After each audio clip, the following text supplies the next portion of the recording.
നമസ്കാരം.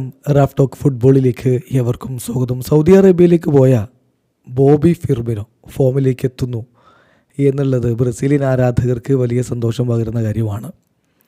ഫിർമിനോ സൗദിയിലേക്ക് പോയിട്ട് ലിവർപൂളിലുണ്ടായിരുന്ന തിളക്കം പിന്നെ നമ്മൾ കണ്ടില്ല. വല്ലപ്പോഴുമൊക്കെ പ്രതിഭയുടെ മിന്നലാട്ടങ്ങൾ അദ്ദേഹം കാണിച്ചു പോയി എന്ന് മാത്രം.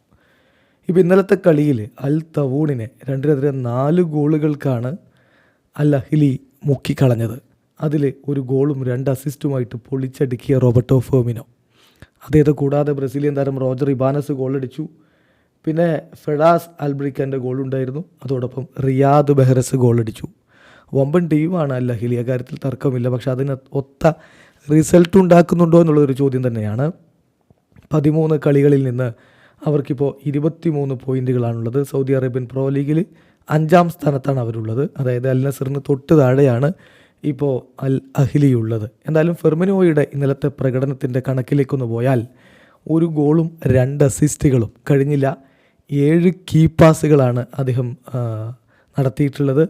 2 ബിഗ് ചാൻസുകൾ അദ്ദേഹം ക്രിയേറ്റ് ചെയ്തു. 6 ഷോട്ടുകൾ തീർത്തു, 4 എണ്ണവും ഓൺ ടാർഗറ്റ്. അതോടൊപ്പം തന്നെ 11 ഡ്യുവലുകളിൽ 7 എണ്ണം വിൻ ചെയ്തു. അതായത് 64% അതിലെ വിന്നിംഗ് പെർസെൻറ്റേജ്. 10-ൽ 10 സോഫാ സ്കോർ എന്നാൽ അദ്ദേഹത്തിന് കൊടുത്ത റേറ്റിംഗ്. എന്തായാലും ബോബിയൊക്കെ പഴയ മികവിലേക്ക് എത്തുന്നത് കാണാൻ ആഗ്രഹിക്കുന്ന ഒരുപാട് ആരാധകരുണ്ട്. വീഡിയോ അവസാനിക്കുന്നു. ഫുട്ബോൾ ലോകത്ത് കൂടുതൽ വിശേഷങ്ങളുമായി റാഫ് ടോക്സ് വീണ്ടും എത്താം.